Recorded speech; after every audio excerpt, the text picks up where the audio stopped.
Pessoal, sejam bem-vindos a mais uma edição do CROcast, o podcast do Conselho Regional de Odontologia de Pernambuco. E hoje a gente vai receber autoridades aqui para falar sobre gerontologia, geriatria e o papel da odontologia, tanto no setor público quanto no privado, nesse cuidado à saúde da pessoa idosa. E eu queria que cada um de vocês se apresentassem, quem são vocês, a área de atuação, porque a pauta hoje não é só dentista, tá? É medicina, é o usuário. E aí vamos começar por você. Meu nome é Rodrigo Patriota, eu sou médico geriatra e atualmente eu estou presidindo a Sociedade Brasileira de Geriatria e Gerontologia, Seccional Pernambuco. E estou aqui para a gente conversar um pouquinho mais e entender um pouco mais sobre o envelhecimento humano. E da comissão também, não é? Da CERIP? A gente está em transição, na verdade. Né? A gente está em transição, a gente tem uma cadeira como conselheiro titular do Conselho Estadual de Defesa de Direitos da Pessoa Idosa. Já está em transição. Eu sou a atual conselheira, mas Antônio, que é nosso cirurgião dentista e presidente da Geronto, vai assumir essa cadeira. Coisa boa, viu, Antônio? Assumindo agora. E é isso, eu sou Antônio, cirurgião dentista, especialista em odontogeriatria, já sou parceiro do CRO há algum tempo já, e atualmente estou como presidente da gerontologia da SBGG, que é a Sociedade Brasileira de Geriatria e Gerontologia, de Pernambuco, e assumindo também essa cadeira no CEDIP, como o Rodrigo me falou aqui. E a senhora, dona Margarida? Boa tarde, eu sou Margarida Santos, certo? Eu sou gerontóloga social titulada pela SBGG. Atualmente eu estou como vice-presidente do Conselho Estadual de Direito da Pessoa Idosa, já fui presidente, certo? Integro esse grupo. Conselho Estadual do Direito da Pessoa Idosa, Exatamente. Né? Perfeito. E aí vamos falar a primeira pergunta, né? Sim, vontade. Como é que atua o Conselho? Bom, o Conselho atua na defesa dos direitos. Este ano nós temos uma atividade nacional, porque nós teremos a Conferência Nacional de Direito da Pessoa Idosa em dezembro. Nós tivemos durante o ano, nós tivemos as conferências municipais do direito da pessoa idosa e tivemos a felicidade de fazer quase 90% dos municípios do estado de Pernambuco fizeram as conferências. E agora, no próximo mês, nós teremos a Conferência Estadual do Direito da Pessoa Idosa, reunindo todos os municípios que participaram, tá certo? Para a gente ouvir dos municípios quais são as dificuldades que eles têm em relação aos direitos da pessoa idosa e lutar por esses direitos. Entendi. Quer dizer que é olhar para aquela população idosa que está meio que invisibilizada. E sempre olhar para os que estão inviabilizados. O Conselho tem um programa, tanto quanto os municípios, programa de capacitação e programa de identificação das ILPI, que são instituições de longa permanência da pessoa idosa, que antigamente nós chamávamos de asilo de abrigo, né? De idosos, agora é ILPI. Então, nós identificamos, eu acho que quase todas as ILPIs de Pernambuco. Boa. Certo? E estamos tentando fazer um trabalho, a Secretaria de Justiça está tentando fazer um trabalho junto com essas instituições, não para punir nem simplesmente fiscalizar, mas a apoiar para dar uma melhor qualidade de vida. Perfeito. Durante essas caravanas do CRO, no CRO faz algumas caravanas de saúde. E uma delas, a gente sempre arrecada doação de alimentos, doação de material de higiene. E a gente foi lá em Serra Talhada. Sim. E aí eu chamava de asilo erroneamente. Uhum. ILPI, Instituição de Longa Permanência da Pessoa Idosa. Certo. Aprendi. ILPI. E a gente foi lá e fazia a doação. E quando eu olhei o ambiente, eu achei assim, bem organizado, mas parecia uma celazinha de convento. Era o quartinho pequenininho, a mesinha de concreto, que era a cama, uhum. Os cobogózinhos, reloginho que ficava a roupa, ficava o ventilador, ficava ali, e a área de convivência, que elas tinham área de convivência, e eu fiquei assim, porque todo mundo só faz doação para criança, né? Para creche, Uhum. E esquece a população idosa. E aí você Rodrigo, que está como membro em transição para Antônio, como é que você vê o papel do Conselho? O Conselho tem um papel muito importante de trazer as demandas que a população traz, né?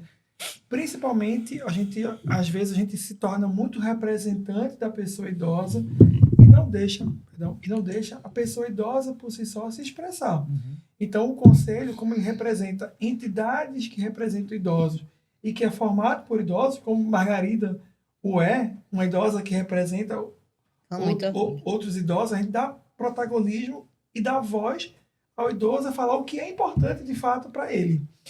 É interessante isso aqui que Margarida trouxe, porque a gente tem diversos padrões hoje de ILPI.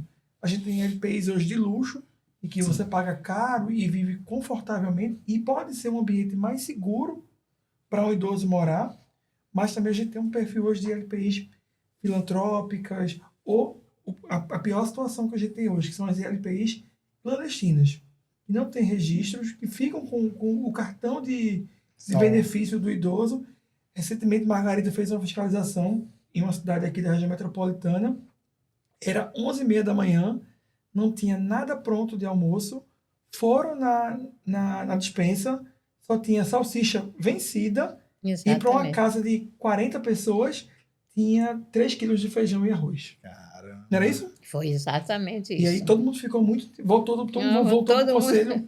Não, você volta com a E- cabeça capada com um negócio desse. Olha, eu que conheço de visitar, eu acredito que pelo menos um terço das ILPIs de Pernambuco encontro maravilhas. Você disse que visitou qual? Qual foi que você visitou? Foi em Serra Talhada. Serra Talhada. Serra Talhada é muito boa. É uma das melhores, graças a Deus. E eu achei, Mas eu nós achei, temos... eu achei muito bem organizado. Eu achei que parecia um Muito convento, bem porque cada um organização. tinha o seu quarto individual, não era um negócio que era coletivão, e eles tinham uma área de convivência muito grande. Parecia um pátio daquelas casas romanas antigas. Era um U, várias lojinhas, que eram o quartinho de cada um, no meio, várias mesas para eles ficarem convivendo, e na outra ponta, tipo uma cozinha, um refeitório. Exato. Que é o principal, que a gente tem que ter espaço de convivência, né? Não, Nós- não é somente colocar a pessoa idosa no Exato. quarto, Não, presa, não é isso. e 3 refeições Exatamente. por dia. Nós temos também alguns casos de bom conselho, excelente. Arco Verde também tem, e Petrolina também tem. Inclusive, é um geriatra nosso que dá apoio lá, doutor Érico. Então, nós temos casas muito boas, mas nós temos alguns desastres, como o doutor Rodrigo chamou. Agora, também não quer dizer que a pior coisa seja a casa geriátrica, não. Nós temos problemas com as famílias. Sim. Então, agora, já tem uns 2 meses que o Conselho está fazendo um curso de capacitação para cuidadores familiares. Amanhã nós vamos passar o dia todinho na Universidade Federal de Pernambuco, dando essa capacitação, começando essa capacitação com o médico de Caruaru, doutor Isaías. Mas esse curso é Certo. para quem? Para famílias que cuidam de pessoas idosas em domicílio. Porque o fato de não saber cuidar, muitas vezes, causa maus tratos e a pessoa que cuida fica exausta, principalmente se for um caso de paciente com demência. Não é fácil. E não é um trabalho para um só. Ninguém nasceu para ser Cristo. Então, tem isso aí, nós fazemos esse trabalho e fazemos um trabalho de orientação individual, mas agora vamos fazer de grupo, entendeu? Vai ser a primeira Poxa, com o parabéns. doutor Isaías amanhã, já é a terceira. Fizemos em Serra Talhada, Oricuri, foi feito também uma, acho que eu não me lembro se Garanhuns, e agora aqui vamos fazer também um em Jaboatão. Poxa, parabéns. Eu digo que é difícil porque meu avô, ele teve Alzheimer. E meu pai Sim. cuidou em casa e a gente viu a dificuldade que é cuidar e até explicar para o condomínio que é uma pessoa que está precisando de cuidado e tal, porque muitas vezes o vizinho escuta o grito e acha que é um maltrato. E não, Exato. e é você dando um banho na pessoa. Dando um banho na pessoa. E às vezes diz que está matando também. Não, pedir Isso é socorro. verdade, é. Socorro, porque ele não queria tomar banho. É e verdade. aí o síndico, com aquela confusão, meu pai fez, vou chamar o síndico aqui para poder olhar. Aí quando o síndico olhou, eu disse, não, pessoal, realmente é uma situação muito delicada. É realmente Fazer delicado, laudas, precisa gente. saber. A gente tem que fazer Nós laudas temos mesmo. aqui em Pernambuco a Abras, a Associação Brasileira de Alzheimer, que esse mês nós estamos no mês do Alzheimer. Nós damos realmente apoio a essa associação também para fazer, inclusive, orientações para familiares. Mensalmente tem reunião em vários locais do estado com familiares para dar esse apoio e orientações de cuidado. Perfeito. Eu Deixa eu falar só... Vou perguntar a Fala. você, Antônio. Tá, não. Como é que você está vendo a perspectiva agora de entrar como membro da CEDIC e CEDIP. CEDIP? E o que é que você vê aí pela frente? Porque tem que ser odontologia. Até agora, veja, a gente começou o podcast do CRO e não falou de odonto ainda. Mas a gerontologia é isso, né? A gerontologia é a integração de saberes. É o cuidado da pessoa idosa como um todo. Né? Mas exatamente em relação ao CEDIP, a gente unir cada vez mais. Né? A CEDIP é formada por pares, né? Sociedade Exato. civil e o governo, O governo. o Estado. Enfim, e esses pares, a intenção nossa é exatamente essa, é dar voz à pessoa idosa, né? Como todo mundo aqui já falou, mas eu vou colocar uma pitada de saúde bucal que eu acho que ainda, se é invisibilizada em todas as áreas, além da saúde bucal é ainda mais, esse cuidado, o despertar da pessoa idosa. Né? Como você falou aí do Alzheimer, do cuidado do paciente, né? O cuidado do paciente, como a gente estava falando do paciente idoso, ele traz de volta o protagonismo da família para aquele cuidado. Coisa que a gente, muitas vezes, como profissional, a gente pensa muito em técnica e esquece desse cuidado. Então, existe uma orientação, como nós, como profissionais da gerontologia, no cuidado da pessoa idosa como um todo, né? Não é só a parte específica de cada área. Então, trazer aquele protagonismo de novo, como ela falou, a gente está no Setembro Lilás, né? que é esse mês que a gente está, inclusive a SBGG, está chamando a atenção, né? Fazendo uma campanha, inclusive com o Estado, iluminando locais públicos, justamente para chamar a atenção da importância da conscientização da população e das pessoas que cuidam em relação ao paciente com Alzheimer. Né? Aí, vamos lá, mas pensando em saúde bucal para a pessoa idosa, porque eu sou dentista, trabalho com prótese, com a parte de reabilitação e tenho muito paciente idoso. Recentemente foi uma senhora de 93 anos que estava com a saúde melhor do que a minha. Assim, consciente, deambulando, tudo normalzinho. E era para fazer um processo de reabilitação. E a filha dela falando comigo que queria fazer implante. Aí vai o preconceito da pessoa. 93 anos, fazer implante, será que vale? Não é melhor fazer uma peça? E aparentemente na tomografia a mandíbula tinha osso e a gente vai falar com o cardiologista para ter o parecer e reabilitar.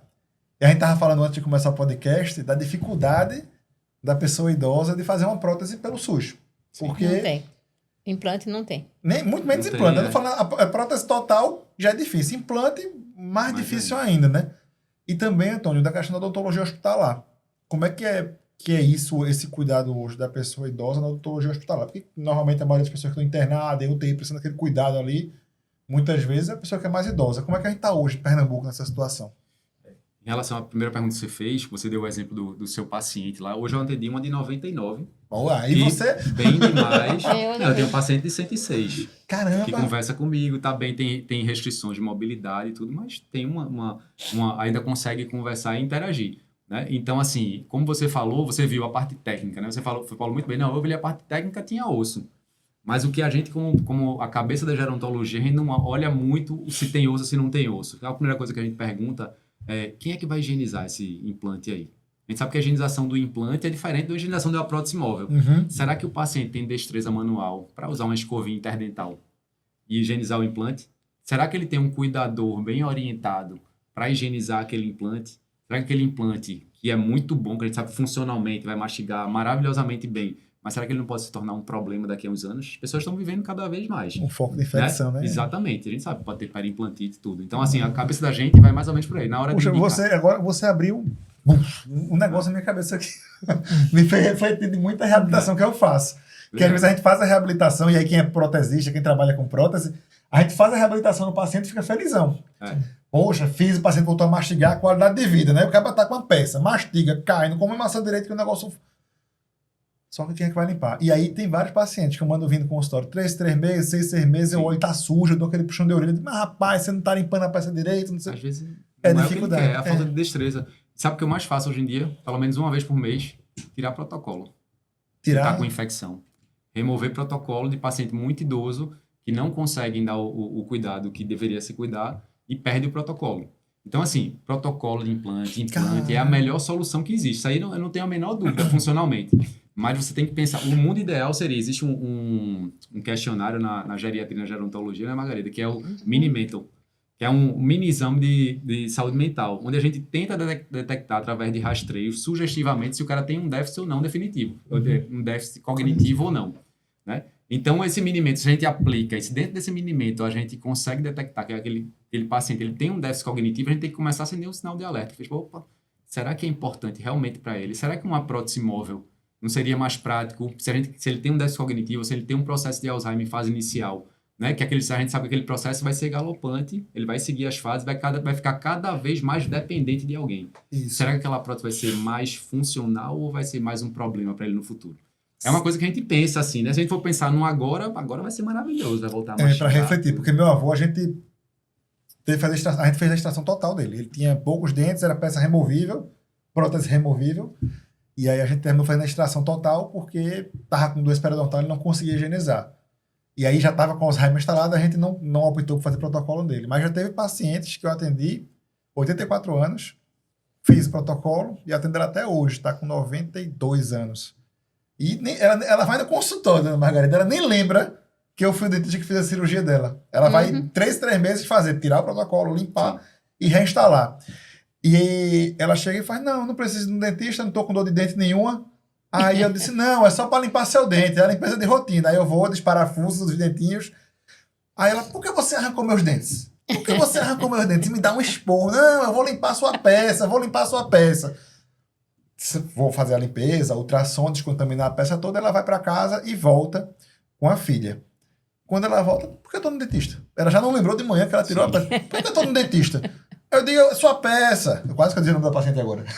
Eu disse, é sua peça que eu vou colocar. Ela disse, minha peça. Aí vai e coloca, porque ela tem a lembrança de que ela usava a peça e ainda salva isso na cabeça dela. Mas ela tem uma família que está lá presente, preocupada com a higienização, que 3 meses está levando lá no consultório para fazer esse cuidado. E aí a gente, pensando em debater isso pelo SUS, se não tiver um suporte de família... É uma coisa que temos que bater. Agora, eu queria lembrar os senhores que isso é importante, realmente, mas a odonto tem 3 coisas importantíssimas. A importância física para a saúde, social e psicológica. Rir para alguém, a gente sem dente, é deprimente. Então, a pessoa que não está com dente, não está com a dentição perfeita, fica deprimido. E depressão em idoso é sério. É verdade, doutor Rodrigo? Sim. Depressão em idoso é sério. Leva ao isolamento social, leva a tudo isso. Margarida. Certo? Então, a pessoa que não está com o dente perfeito, que não se sente bem com seus dentes, é horrível. Certo? Então, do ponto de vista social, a pessoa se isola. Certo? Fica deprimida e se isola. Do ponto de vista físico, ela não mastiga. E pessoa idosa já tem uma dificuldade muito grande, por exemplo, da amilase salivar, que é pouca. A digestão também está um pouco alterada. Se não mastiga corretamente, não vai comer os alimentos. Por exemplo, os alimentos integrais não vai se alimentar. Vai desenvolver problema gástrico, vai desenvolver a desnutrição específica. Agora deixa eu traduzir o que a senhora está falando para quem está vendo, tá? Que vai ter gente vendo que não vai saber o que é amilase salivar. Sim, é uma enzima. Enzima, é pouca saliva. O pessoal, a gente quando envelhece, diminui a produção de saliva. Exatamente. E aí fica mais difícil de mastigar. Mastigar é importantíssimo, que vai quebrar o amido e vai ser absorvido pelo organismo a partir da boca, a partir da gengiva. Então, pelo amor de Deus, isso é importantíssimo desde sempre. Tá bem, paciente com Alzheimer, minha família tem cuidado, mas desde o paciente até bem mais consciente, é importante o sorrisinho dele, sabe? Não, e a paramétrica também. A questão da depressão, que eu também... É uma aula de sabedoria que eu estou tendo agora, assim, de insights que a gente não tem, porque a gente pensa muito dentro da caixinha de ser técnico ali. A questão da depressão associada com a falta de dente. Ou com a peça que fica movimentando. Doutor, vamos falar sobre... Insegurança, né? Insegurança, né? Depressão. Tá. Só um aspecto que também modifica também o tipo de proteína que esse idoso pode comer também. Exatamente, ele não vai E aí poder a gente comer. pode ter menos proteína, maior risco de perda muscular, força, tudo isso, e aumenta o risco de queda, tudo isso por conta de um... E eu ainda vou mais além ainda, né? A gente sabe que saúde bucal está totalmente ligada ao envelhecimento ativo. Exatamente. Né? A participação na sociedade, participação na fala, tudo. E o que é que o dentista não pensa muitas vezes quando vai atender um paciente idoso? Vou fazer uma extração dentária no paciente idoso. Um paciente idoso, principalmente um paciente idoso frágil. Né? Eu vou fazer uma extração dentária sem me programar com a questão nutricional daquele paciente. Sim. Aquele paciente idoso, ele vai ter que passar um tempo, vai ter que alterar a dieta dele. Será que eu pensei em conversar com uma nutricionista para fazer uma reposição calórica naquele paciente durante aquele período de recuperação? Né? Então, isso aí tudo faz uma diferença. E como Margarida falou também, o paciente idoso, geralmente, quando vai para o hospital se internar, a primeira coisa que faz é o quê? Tira a prótese dele. Tira a prótese. Aí você imagina, você está numa situação de internamento, às vezes recebendo visita e sem dente. Aí você já está lá, já está mal. Vulnerável. Você não consegue interagir socialmente. Mas então, me explica aí, por que tira a prótese? Tira a prótese normalmente, porque primeiro que a família acha que tem que tirar, que não dá certa importância por questões culturais mesmo. Né? Às vezes aquele paciente vai para uma UTI, chega numa situação de um estado geral mais debilitado, mais rebaixado, que realmente o paciente não está se alimentando e acaba tirando a prótese, mas só que não reintroduzem. Aí o que é que a nutricionista chega muitas vezes no hospital de forma genérica, que não tem formação em gerontologia, qual a alimentação dele? Fala, não, ele come frango, come cuscuz, come tudo, e como é que ele vai botar essa alimentação para dentro sem prótese? Aí ninguém pensa nisso, né? Então é toda uma programação e todo um pensamento, por isso que é tão importante promover essa capacitação dos profissionais como um todo, eu digo da saúde bucal, da odontologia, que a gente não tem essa visão da gerontologia, da odontologia. E olha que eu trabalho com a parte de reabilitação, a maioria dos pacientes é 60 a mais. Ninguém pensa E a conversa de agora, assim, já deu vários starts. Eu vou ter que estudar muito de verdade para poder acompanhar um pouquinho o que a gente aprendeu hoje na conversa. Eu não sou protesista, mas eu fiz uma especialização em odontogeriatria e a gente tem módulo de prótese e eu faço prótese móvel, né? Uma das coisas que eu faço quando eu vou fazer uma prótese móvel num paciente é pedir um acompanhamento fonoaudiológico e nutricional, porque eu sei que vai ter um impacto ali. Tanto no processo de adaptação, na fala, no processo de mastigação, de deglutição, né? Eu digo logo, estou fazendo uma prótese para você, mas você não vai poder alterar a sua dieta de uma hora para outra. Você pode ter engasgo, você pode ser um paciente que tem disfagia. Então, assim, tem todo esse pensamento gerontológico. Deixa eu perguntar para aqui o que ele fala sobre depressão agora. Vamos lá. Sim, com relação à depressão, não há dúvida de que uma deformidade, uma visão diferente daquela que o idoso está acostumado, como o Antônio falou, né, dentro do internamento, né, você tira a prótese, isso gera uma distorção da imagem. E a imagem que você conserva durante a vida, na hora que você tira e você muda, tem essa distorção da imagem, isso de fato aumenta o risco de um quadro depressivo. E depressão, eu vou dizer, não é somente em todos os sentidos, não é somente um estado, uma doença que você vai tratar, mas isso impacta, inclusive, em mortalidade, isso impacta em risco cardiovascular, isso impacta em uma série de coisas, não somente do ponto de vista de repercussão psicológica, mas também de repercussão de saúde, desfecho duro de saúde. Eu queria chamar a atenção de uma coisa que acontece, infelizmente, tenho acompanhado nos hospitais. A higiene dos pacientes acamados e pacientes idosos, higiene oral. Se os senhores verificarem, realmente não é como deve ser feita. Alimentar o paciente imediatamente, fazer a higiene, não é feito. Eu tenho acompanhado isso e é verdade. A gente tem um problema aqui em Pernambuco, porque a gente não tem odontologia hospitalar. Os que tem, os hospitais são, me diga se eu estiver errado, o IMIP tem odontologia hospitalar, o Mestre Vitalino em Caruaru tem, e o setor privado tem odontologia hospitalar. De resto, não vai ter. O setor privado tem se foi chamado para atender, não é isso? Isso, se for chamado. Se não for chamado também, você vai passar uma semana internado lá e os seus dentes vão se embora. Então, se dentro dessa semana que a pessoa ficar internada lá, dependente, às vezes se alimentando por sonda, então... Esqueça, né? Esqueça que não se faz a higiene oral, certo?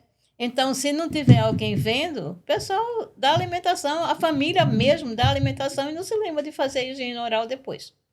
Então, é uma coisa que é esquecida, é a higiene oral, principalmente em paciente internado. Quando a gente fala de paciente internado em UTI, por exemplo, é uma das principais causas de pneumonia associada à ventilação mecânica e a não higiene da cavidade oral, né? Isso acaba impactando. E puxando outro gancho também, a não higienização do paciente ambulatorial é reconhecidamente hoje vista como uma das causas possíveis para Alzheimer. Antônio tem uma aula bem interessante sobre isso, que fala dessa relação entre cuidar da cavidade oral com demência. Né? Sabe qual é o grande problema, Eduardo? É que o paciente idoso ele já vem de um histórico de não cuidado com a cavidade bucal, de não acesso, que a gente sabe que existe uma dificuldade de acesso, de não cuidado. E quando ele se interna, aquilo ali piora 10 vezes, porque não existe o cuidado individualizado, como deveria existir. Então, assim, o que falta são profissionais que sensibilizem as equipes técnicas a manter esse fundo. Porque a gente não vai ter dentista suficiente para ficar higienizando a boca de todo mundo. Não tem como. Não, mas tem que, pelo menos, capacitar a equipe de enfermagem que vai rodar no leito. A gente precisa daquela equipe lá para dar o apoio e para sensibilizar e capacitar a equipe técnica de enfermagem, que é quem vai fazer a higienização do paciente como um todo, inclusive da boca. Porque muitas vezes que eu tinha assim, observado é que a enfermagem vai lá, passa uma gazezinha clorexidina e diz que é higiene oral. Isso não é higiene oral. Não é. Não existe. Às vezes nem tira a prótese. Às vezes então eu já cansei de ver pacientes entubados com prótese. Quando eu escuto esse depoimento da senhora, é um negócio que me choca muito. De verdade. Como é que você deixa uma pessoa idosa sem fazer a higiene, sabendo que na Covid a gente viu. os hospitais que tinham odontologia hospitalar, tinha fisioterapeuta, tinha a medicina toda, mas que tinha um dentista junto da UTI, preocupado com a higienização do paciente, o tempo de internação daquela pessoa com Covid era menor, na média, do que quem não tinha, porque era o risco da infecção pulmonar, da pneumonia, de origem bactéria bucal. Você está com um abscesso drenando na boca, está entubado ali... Caindo direto na via aérea. E não só isso, né? Que a gente tem que ver que a boca é um ambiente maravilhoso para crescimento bacteriano. O que é que acontece? Aquela bactéria da pneumonia que está ali, que muitas vezes vai para a cavidade bucal através de secreções, e a cavidade bucal não é higienizada, ela fica ali num ambiente maravilhoso. Estou crescendo aqui, estão mandando antibiótico para mim, acabando com minha pneumonia, mas eu estou aqui, ó, vivinho. Aí eu broncoaspiro, infecção respiratória de repetição. Por isso que é tão importante a manutenção dos protocolos de higienização dentro dos hospitais. Mas me diga aí, Antônio, aqui em Pernambuco, tem alguma perspectiva da gente pensar numa capacitação? Com quem que a gente discute para levar esse cuidado a mais para a população idosa nos hospitais? É com a associação de diretor do hospital? É com a Secretaria de Saúde do Estado? É com quem? Porque são vários setores, né, que a gente vai ter que debater. Eu acho que assim, pode falar. A gente pode trabalhar com as faculdades de enfermagem para ter nos protocolos de assistência, sempre ter a higiene bucal, nunca deixar de ter. Podemos fazer isso com o Conselho Estadual de Enfermagem também. Boa. Pronto, fazer alguma capacitação nesse nível. Gostei, certo? já peguei essa ideia. O pessoal anotou a ideia aí, né? Através do CEDIP, né? A gente tem Através como do fazer isso, CEDIP, através do CEDIP. Isso. Através do CEDIP, em parceria com a Através do SBGG. CEDIP, com a SBGG, com a Abras. Isso, é a Fazer um sensibilização. A trabalho Abras de tem um grupo de sensibilização. apoio, mais voltado para cuidadores e familiares. Na parte de odontologia, sou eu que dou esse apoio no grupo de apoio de odontologia, que a gente faz mensalmente capacitações de cuidadores e sensibilização de cuidadores e familiares para dar esse acesso ao cuidado com a saúde bucal e com a saúde como um todo. Até porque o perfil populacional da gente está envelhecendo. Muito. Muito e envelhecendo rápido. Se a gente não capacitar o povo agora para ter cuidado com a gente no futuro, quem vai sofrer somos nós. A gente é o país que tem mais dentistas no mundo, né? Isso. É o Brasil. E a gente tem hoje inscritos no CFO 274 especialistas em odontogeriatria. Somente. Todos os dentistas que a gente tem. Mas aqui, isso aqui é um espaço interessante para incentivar mais Exatamente. cirurgiões dentistas a fazer odontogeriatria, porque eu acho que tem um viés de importância, não há dúvida. Isso. Existe um viés de mercado, né? Sim. Se é a população hoje que mais cresce, é a população idosa. Né? Pega a pirâmide etária que está mudando. É a população hoje, que, inclusive, que gerenciou os negócios, que cuidava do dinheiro, agora estão envelhecendo. A gente está chegando com a geração X, está chegando na velhice. Então, tanto do ponto de vista de viés de mercado, como viés de necessidade de importância, um espaço como esse é um convite a mais cirurgiões dentistas a seguirem esse caminho. Se especializarem e se capacitarem nessa área. De fato é. Você pensa no nicho de hospital. Cuidado com a pessoa que está com demência, com Alzheimer, outra coisa, acabou. E tem que ter um cuidado permanente ali em cima. Serviço público, serviço privado. Domiciliar, você tem tudo, uma gama grande aí. E de regulamentação também. O debate aqui está gigante, porque você tem que regulamentar como é que vai ser o cuidado domiciliar. Porque senão vai ver o dentista e vai dizer, olha, a senhora está tão bonita, mas pode fazer um botox, um fio, vamos levantar seu rosto. E isso não é a odontologia domiciliar, entendeu? Porque a preocupação do conselho tem que ser essa, tem que ser o cuidado com a saúde e não só a mercantilização do tratamento de saúde que acontece e tem que ter a parte do comércio, que a gente trabalha, precisa ser bem remunerado.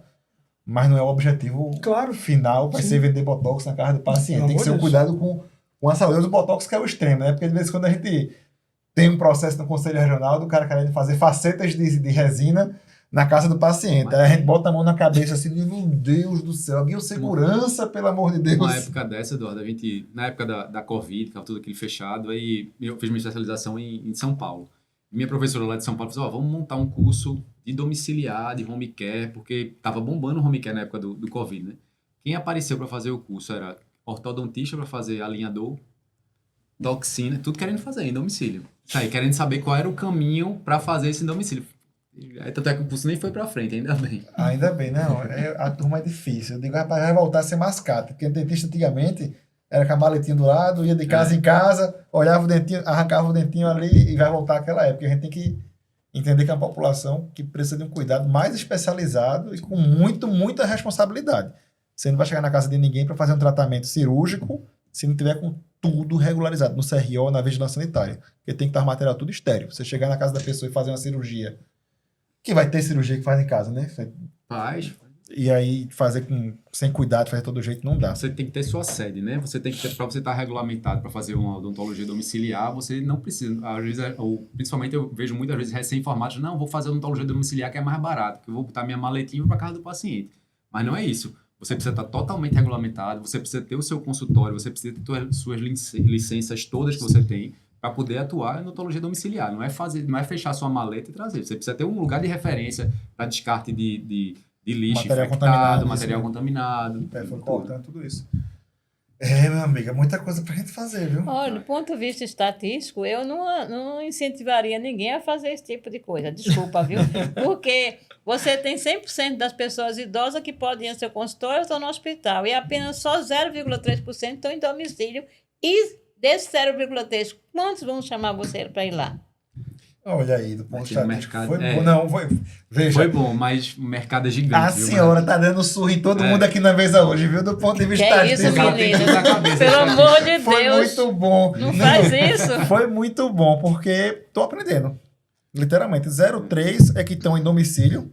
0,3 são o número de pacientes que estão em domiciliados, idosos que estão em domicílio. Quer dizer, a prioridade é hospital e trazer esse pessoal para fazer manutenção em consultório e garantir acesso no SUS. Porque E no SUS. a maioria da população é pobre no Brasil. É Não tem esse Não discussão. Não digo só a maioria, não. Quem é que tem dinheiro hoje, paciente mais de 65 anos, 70 anos, para pagar um plano de saúde, que é absurdamente caro. Sim. Então, assim, essa população vai cair impreterivelmente no SUS. E o SUS precisa estar capacitado. Né? E eu acho que é isso que o CEDIP tenta levantar, é fazer essa capacitação desses profissionais como um todo. Hoje, quem é que faz parte do CEDIP? Quem faz os serviços, nós somos 36 pessoas. 18 representantes estatais e 18 da sociedade civil. Quer dizer que são 18, então, do governo do estado, prefeitura, essas coisas. Não, Governo. governo do estado. Secretarias, certo, do estado. Entendi, do estado. tudo é do E estado. o restante são sociedade civil, que agora vai ter, no final de outubro, vai ter a eleição. As entidades civis se candidatam, certo? Inclusive a OAB, por favor, vá de novo. A OAB não, a SBGG, por favor, faz questão absoluta que vocês estejam lá, certo? Assumem lá, eu sou do IPET, Instituto de Pesquisa e Estudo da Terceira Idade, estou lá representando o IPET, certo? E essas candidatas vão lá e, moléstia à parte, quem trabalha mais e quem faz mais coisas e leva mais problemas para lá é a sociedade civil. Não é verdade, menina? O governo ele vai muito por assim. Não existe uma vocação de quem está dentro das representando as entidades governamentais. É uma indicação da governadora Política, né? que vai. Você vai e a pessoa aparece lá e não necessariamente está envolvida com a causa. Porque tem desde secretário de esporte, secretário de saúde, De educação. da educação, da polícia. Tem da polícia. A defesa civil. Mas a defesa gente social. envolve eles. Margarida tem um assim. movimento muito forte, inclusive com mobilidade urbana. Margarida fez um trabalho bem legal relacionado com as passagens, com o direito à Aos mobilidade ônibus. da pessoa idosa. Fez um trabalho, fez uma confusão danada para dar muito certo. E ela Graças briga, a Deus, se deu. deixar, ela vai-se embora Quem e briga a mais coisa é ela. acontece. Mas se não brigar, não Não. conquista as coisas, não. Se você ficar calado, o pessoal lhe esquece, lhe invisibiliza, lhe deixa esquecido. Totalmente. E tal. Se você não falar, você falou de transporte agora. Eu pensei em ônibus. Como é que você sobe no ônibus? Exatamente. O IPET, anteriormente, fez um treinamento, e nós repetimos uma parte desse treinamento com os motoristas, né? Conseguiram nas coisas. E o que é que a gente fazia? A gente botava ele com sem um pé, entendeu? Amarrar o pé dele para ele subir, entendeu? Sem enxergar bem, com dificuldade de pegar nas coisas, com dificuldade de contar o dinheiro que a gente dava a luva na mão para ver. E então fizemos aqui na garagem de uma das instituições, a empresa de ônibus, e eu terminei rindo, porque foi engraçado. Eu botei um não com cadeira de roda, com moletas, e quem disse que ele conseguiu subir no ônibus? Certo? Isso é uma Não dinâmica. é fácil, uma dinâmica para eles sentirem o que é uma Empatia, pessoa né? com Tem empatia. deficiência para fazer. Então, precisa fazer isso. Precisa lembrar disso. Que o idoso precisa ter um tempo, que o idoso precisa ter uma cadeira para sentar, certo? Não pode ficar em pé. Não, E outra coisa, tem os direitos garantidos pelo Estatuto da Pessoa Idosa, que tem que ser cumprido, certo? vamos lá, pessoa idosa a partir de que idade? Olha, a pessoa idosa, a partir do segundo Estatuto, é 60 anos. Sei. Para as empresas, são 65. Toda vez que eu vou a uma reunião de pessoa idosa, eles questionam isso. É verdade. Empresa de ônibus, 65. Por quê? Porque quando o Estatuto do Idoso botou 60 anos para dar gratuidade nos ônibus, certo? As empresas de ônibus do Brasil todo se reuniram, tem uma confederação lá, que elas têm a federação, sei lá como é o nome, e entraram na justiça. Por quê? Pela legislação maior, como é Constituição. a Constituição Federal, obrigada, Rodrigo, é 65 anos. E eles provaram que era inconstitucional, eles ganharam. Mas acontece que os governadores e os prefeitos têm liberdade de baixar isso para 60. Muitos municípios no Brasil, que eu já levantei, realmente eles já baixaram para 60 anos. Mas não me incomodo, não. Pode deixar 60, só que tenha de dar os direitos. Certo? Que realmente, muitas vezes é negado. Muitas vezes a pessoa nem sabe que tem um direito, né? A gente tem que informar eles primeiro. Tem que informar e capacitar. Achei massa essa capacitação como motorista de ônibus. Mas a gente faz essa capacitação a gente chama de stunt age. Como é que é o nome? Stunt aging. É você pegar aquela pessoa e transformar ela numa pessoa idosa com várias limitações. Isso é feito com um profissional de saúde também. Então, tem várias dinâmicas desse tipo, onde a gente bota um óculos fundo de garrafa para a pessoa não enxergar direito. Eu tenho esse material para dar os cursos que eu sempre dou para cuidar do espaço. Bota caneleira no pé para você andar e ver qual é a dificuldade de marcha. Exatamente. Né? Então, isso aí são cursos que a gente faz para sensibilizar realmente os profissionais como um todo. Né? Não só a sociedade como um todo, os profissionais como um todo. Porque é importante dizer que a gerontologia ela é uma ciência de envelhecimento que ela não só envolve a área de saúde. O especialista em gerontologia, ele pode ser um advogado, ele pode ser um arquiteto, ele pode ser um publicitário, um jornalista. Então, o especialista em gerontologia é todo mundo que dentro da sua área estuda a área do envelhecimento e tenta trazer para a sua área essas questões, o assistente social, enfim. Eu estou absorvendo hoje muito, muito de vocês mesmo. É praticamente uma aula e recomendo quem puder compartilhar esse podcast, compartilhe, porque a gente não tem noção do que dá para explorar e trabalhar e conhecer na área de gerontologia, de geriatria, que é o conhecimento. E beber desse poço de conhecimento, viu? Porque a senhora é um poço de conhecimento. É o IPET. Olha com quem eu aprendo. É o IPET, o Instituto, né? Instituto de Pesquisa e Estudo da Terceira Idade. Depois eu vou dar uma olhadinha para pegar material e não, estudar mais. Se o senhor quiser, posso pedir que eu mando. Se o senhor quiser. Porque o que eu tiver do IPET, do CEDIP também, que é do Conselho, lhe mando com muita satisfação. Vou ficar muito feliz. Até para a gente, pelo CRO, capacitar os auxiliares de saúde bucal, os técnicos de saúde bucal, os próprios cirurgiões dentistas também. Exatamente. E partindo dessa bolha, conversar com a enfermagem, discutir protocolos de cuidado com a saúde bucal, discutir com o diretor do hospital, do setor público, Secretaria de Saúde do Estado, para apresentar essas propostas de protocolo e até com o Ministério da Saúde, né? Porque Edson Ilan, hoje, ele é da Paraíba e foi para a Coordenação Nacional de Saúde Bucal.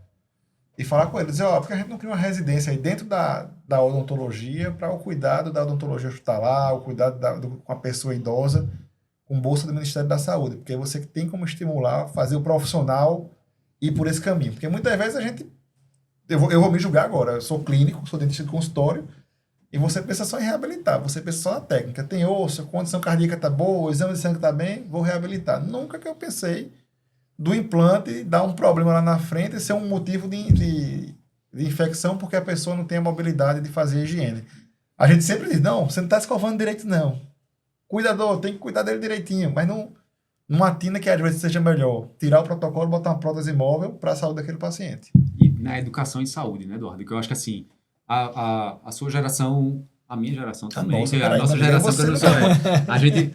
Mas assim. Eu espero que você tenha me considerado mais novo do que você. A nossa geração é uma geração que foi uma geração que saiu da faculdade como um clínico bom. Né? Infelizmente, o que está acontecendo na odontologia hoje? É a geração do aluno que entra na graduação já sabendo qual é a especialidade que ele quer fazer.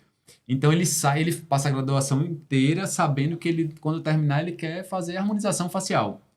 E ele esquece de ser o clínico bom, esquece da parte de prevenção, esquece da parte de educação e saúde. Quanto é importante prevenção, passar flúor no paciente idoso, o pessoal já, flúor é só para criança.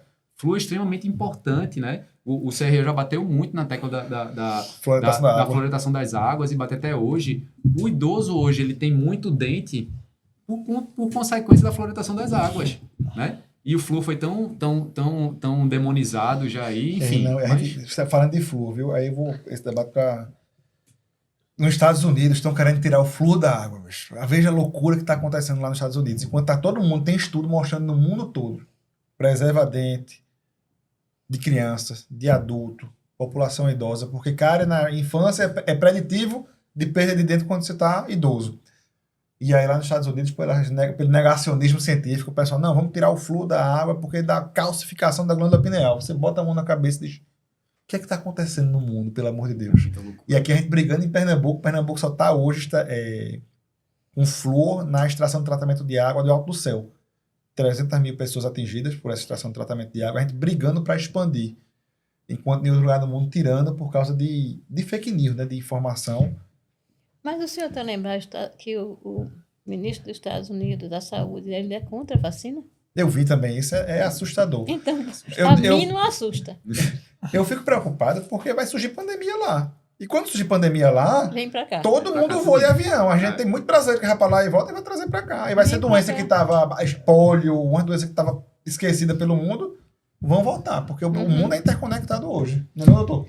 E a conservação dentária tem um aspecto interessante, que existe uma relação, existem vários estudos que falam da conservação dentária com sobrevida e longevidade.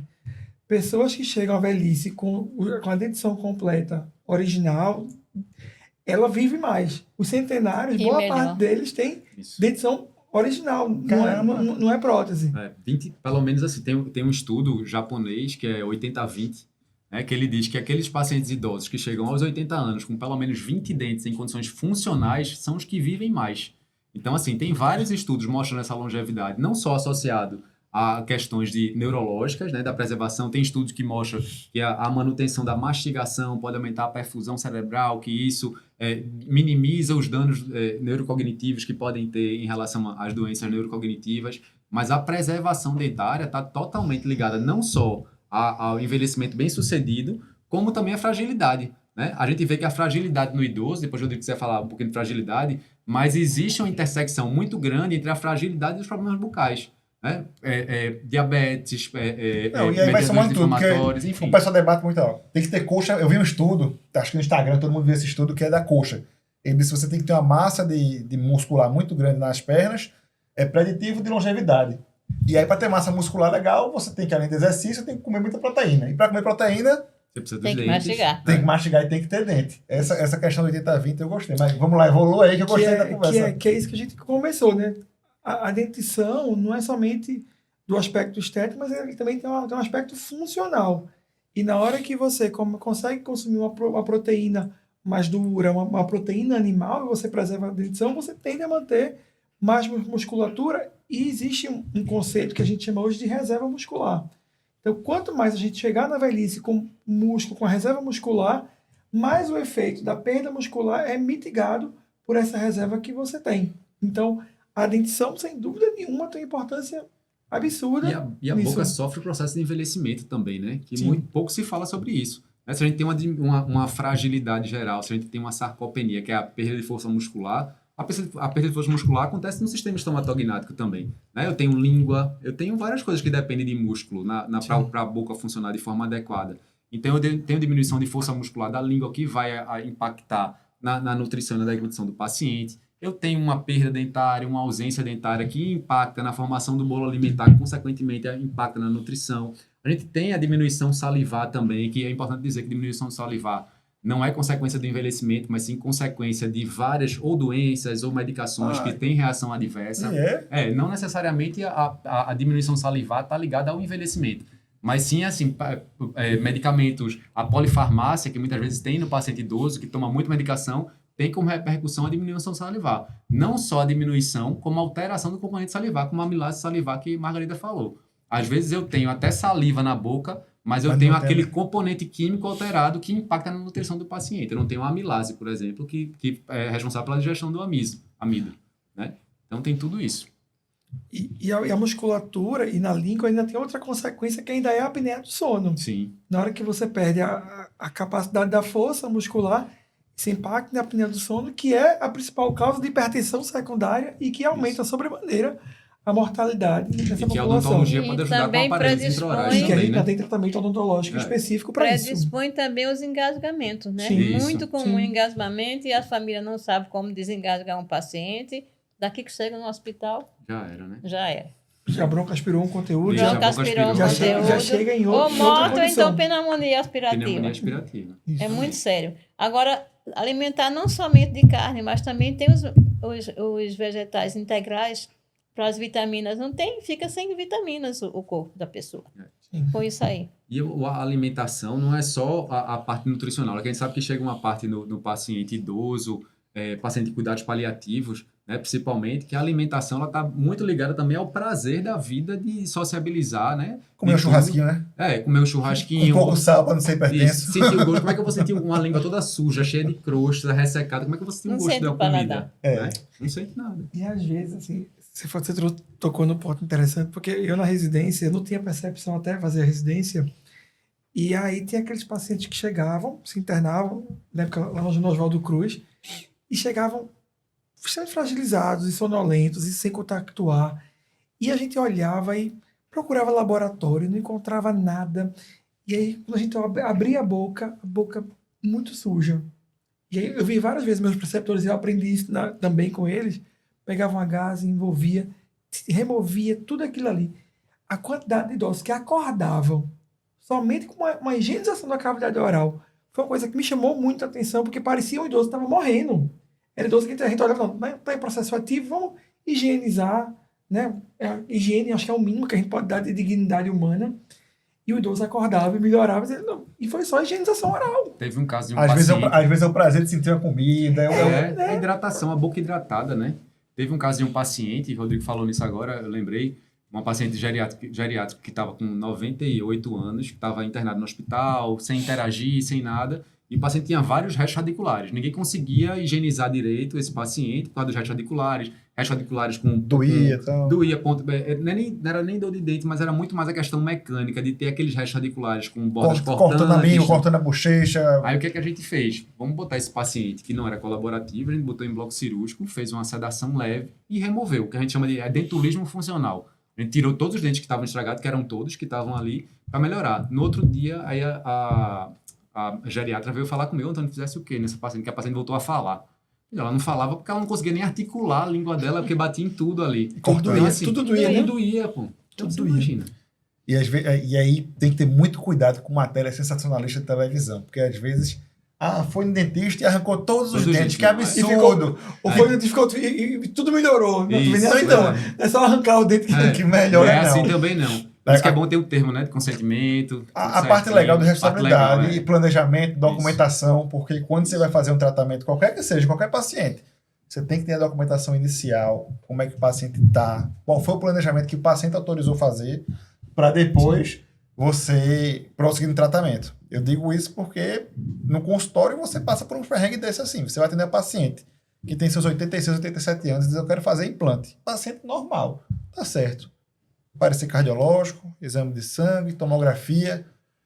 E aí a paciente, eu olhei assim e disse, rapaz, como é que eu vou falar com os pais dela que não estão mais aqui? Eu digo, chama seus filhos para eu conversar com seus filhos, porque eu queria fazer a prótese móvel. Os filhos da senhora eram 56, 57 anos. A gente não quer que mamãe faça a reabilitação, não. Quer que só que bote a prótese. Ela que tá teimosa e quer fazer. E aí ela me deu uma aula nesse dia. Eu disse, eu sei o que vocês estão pensando de mim. Vocês estão pensando que eu vou morrer logo. Mas o dinheiro é meu. A qualidade de vida é minha e eu quero voltar a mastigar nesse restinho de vida que eu tenho. Bem parente minha. Pronto. Meu amigo, essa senhora me botou no chão, botou os filhos no chão e disse, tá certo, vamos fazer. Tem condições técnicas para fazer, vamos fazer. E eu acompanho ela até hoje.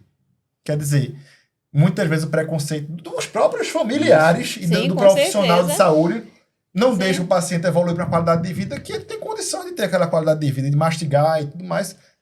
E aí a gente vai amadurecendo bastante. E eu acho que essa questão da gerontologia, do cuidado que a gente tem que ter com a pessoa idosa, com a gente no futuro, tem que ser difundido em todo mundo. Na odontologia, que é a nossa pauta hoje em dia, e a missão de vocês aí que estão na CEDIP fazer isso, podem contar com o apoio do Conselho Regional, porque eu já me apaixonei por essa missão e abracei, e já estou com várias ideias aqui. Eu peguei o celular para anotar uma ideia que vocês falaram de pesquisa para fazer, essa ideia do 80-20, para a gente ver aqui em Pernambuco a longevidade é importante, porque a gente pode pegar isso tudo do Japão e replicar aqui para dizer, como é que está a população com mais de 90 anos e com mais de 80, essa relação, e vai ser muito massa de ter política pública para mostrar para a pessoa idosa também na área de saúde bucal. Na área da alimentação é importante, na área da instituição de longa permanência da pessoa idosa, Sim. é importante, que não é mais asilo. No hospital. Nos hospitais, enfim, todas essas áreas, e agora mais na odontologia. Queria lembrar o seguinte, que a documentação que o senhor faz está defendendo o seu direito e o direito do paciente, certo? É importantíssimo ter esses direitos bem sacramentados, Isso. certo? Isso é defesa de direitos. E uma cópia, e é importante, viu? Para a senhora deixar para todo mundo. O prontuário, que é aquele documento, aquela fichinha com raio-x, Sim. com tudo, não é do profissional, não é do hospital. A gente está como mero portador. É do paciente. Se o paciente disser, eu quero meus documentos, você tem que dar para o paciente tudinho ali. Agora, obviamente, você armazena uma cópia para você. É isso que eu ia ficar. falar. Tem uma cópia para sua segurança, certo? Tem uma cópia para sua segurança. Porque o paciente pode perder e você... Eu tenho dificuldade em encontrar nas LPIs os prontuários dos pacientes. Toda vez eu peço, é uma dificuldade. Desculpa, eu só ia falar. Não, era só para complementar o que o Eduardo falou da pesquisa. Tem alguns aqui em Pernambuco, Eduardo. Inclusive, quando eu fiz o mestrado em gerontologia na UFPE, a minha pesquisa foi exatamente em relação a isso aí. Eu fiz um índice, que existe um índice GOHAI, que é um índice em relação à autopercepção de saúde bucal, que a gente fazia com alguns idosos que não tinham déficit cognitivo, e a gente fez algumas associações, uma delas era com o número de dentes. E o que a gente via foi que os idosos que se percebiam como melhor saúde bucal eram os que tinham menos dentes, porque associava a não ter dor, meu dente está doendo, eu tirei a saúde bucal. Então, se eu não tenho dor, mesmo que eu não tenha dente nenhum na boca, minha saúde bucal está maravilhosa. Contrário do médico, porque o que a gente fez também? A gente fez aplicou um questionário junto, que era de autopercepção de saúde geral, e eles todos diziam que tinham uma saúde geral péssima, porque tomavam muita medicação, mas em compensação, aqueles que tinham saúde geral péssima não associavam a saúde bucal e a saúde bucal estava boa. Ou seja, aquela dissociação que existe em saúde bucal e saúde geral. A gente precisa se conversar mais, né? É. Na hora que você tem um idoso muito idoso, que você vai decidir sobre um implante, sobre uma remoção, o quanto que a gente poderia conversar, chama o geriatra, pega o contato. O que você acha? Olha, estou pensando em fazer um implante. Você acha que é valoroso para aquele paciente? Não é? Assim como a gente, às vezes, contraindica uma coisa sem saber. A gente chega, não vai botar implante, não tem o menor sentido de botar implante.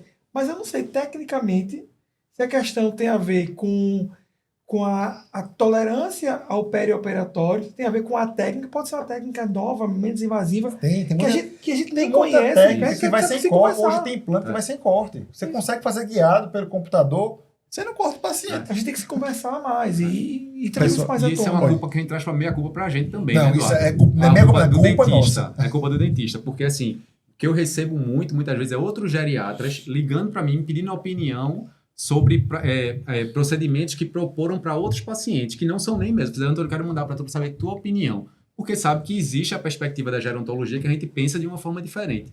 Mas o dentista ele precisa se preocupar mais em conversar e não mandar uma cartinha perguntando se pode ou se não pode fazer o tratamento, que é isso que fazem hoje em dia, infelizmente. A carta que eu mais recebo hoje do cirurgião dentista é em relação a bifosfonato e... Pois é, posso fazer... Pô, né? Quem tem que saber se pode fazer ou não pode fazer é o dentista. É quem vai operar. Exatamente. É quem vai operar. Você vai falar com o médico do paciente para discutir o caso. Ó, estou querendo fazer esse trabalho de reabilitação, a cirurgia vai ser desse jeito. O que é que você acha? Vamos discutir aqui? Inclusive, até nesse assunto especificamente de fosfonato, o risco, né? Qual é o maior risco? É o maior risco do idoso cair, fraturar. E o idoso que fratura o fêmur, ele morre muito mais em 2 anos. Ou é a reabilitação oral e o peso disso. Eu acho que a conversa acaba ajudando muito nisso. Quando você fala de bifosfonado, o dentista ele morre de medo. Eu sei. Você sabe, você vive Eu disso. sei. A gente morre de medo. Bifosfonado, não toco nem no paciente, porque o cara tem medo de dar uma osteonecrose lá e é uma bronca grande. Pessoal, nosso tempo tá acabando. Estouradíssimo. A conversa tá boa, mas aí eu vou pedir pra gente fazer um encerramento, uma palavrinha final de todo mundo, pra gente finalizar esse podcast e reforçando um convite pra senhora para a audiência pública que a gente vai fazer sobre o panorama da saúde bucal de Pernambuco e colocar a Dia visão, 20. dia 25 de setembro, 25.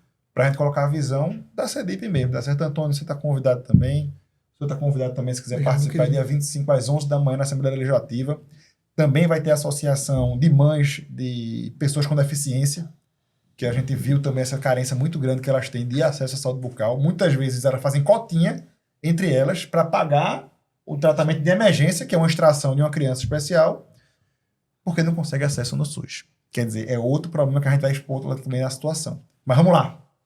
Palavra de encerramento. Queria agradecer a oportunidade da gente vir aqui representando a Sociedade de Geriatria e Gerontologia. A gente agradecer a oportunidade, que eu acho que é um mundo novo que se abre na gerontologia, que é o cuidado com a saúde bucal, que é a odontologia. A gente tem Antônio, que trouxe para a gente muito desse cuidado, dessa preocupação, e a gente fica muito feliz de ter Antônio, mas a gente quer mais pessoas engajadas, mais pessoas que estudam como ele estuda, que aqui trazem esse conteúdo para a gente, que a gente possa trocar mais, a gente está à disposição para conversar. Eu acho que a grande questão aqui é a gente fez uma mesa muito ampla, com gente de formações diferentes, para a gente se conversar. A gente precisa fazer isso mais frequentemente, em prol daquilo que a gente defende, que é o cuidado com a pessoa idosa.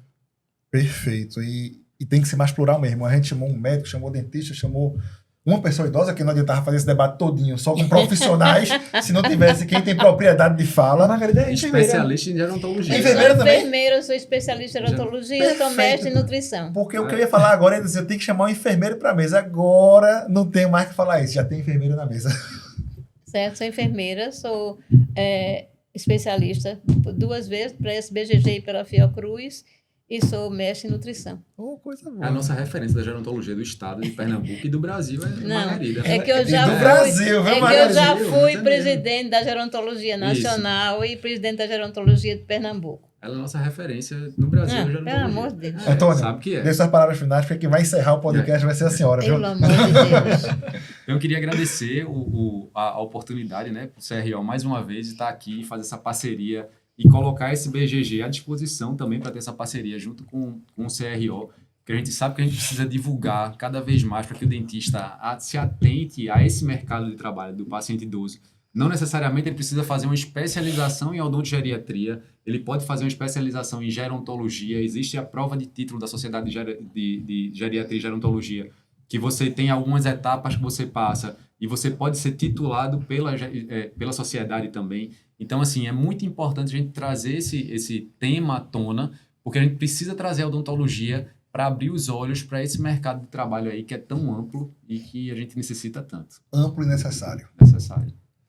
Bom, gente, eu tenho que agradecer a vocês a oportunidade que me deram de estar aqui falando do Conselho Estadual de Pessoa Idosa, do CRO, né, que graças a Deus trouxe para a gente, da SBGG principalmente, do IPET aqui presente, da APRAS. Quer dizer, nós tivemos uma representação de várias instituições ligadas ao cuidado da pessoa idosa e que podem fazer a diferença para o cuidado.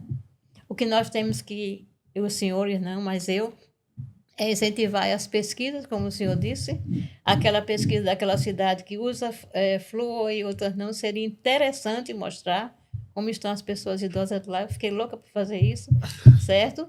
E fazermos capacitação. As pessoas têm necessidade de cuidados, necessidade de conhecimento, e nós precisamos levar esses conhecimentos para eles, não ficar somente conosco. Perfeito. Democratizar a ciência é uma missão importante que todos nós que somos da saúde temos que fazer. A conversa foi muito, muito, muito boa. Quero agradecer a todos que estiveram presentes. Eu aprendi muito. Foi um dos podcasts da conversa que eu mais aprendi hoje. Até a ideia de pesquisa para o meu mestrado eu estou levando. E, pessoal, acompanhem o podcast do CRO. Está disponível no Spotify, disponível no YouTube, nas redes sociais. E é isso. Até a próxima. Espero que tenham gostado.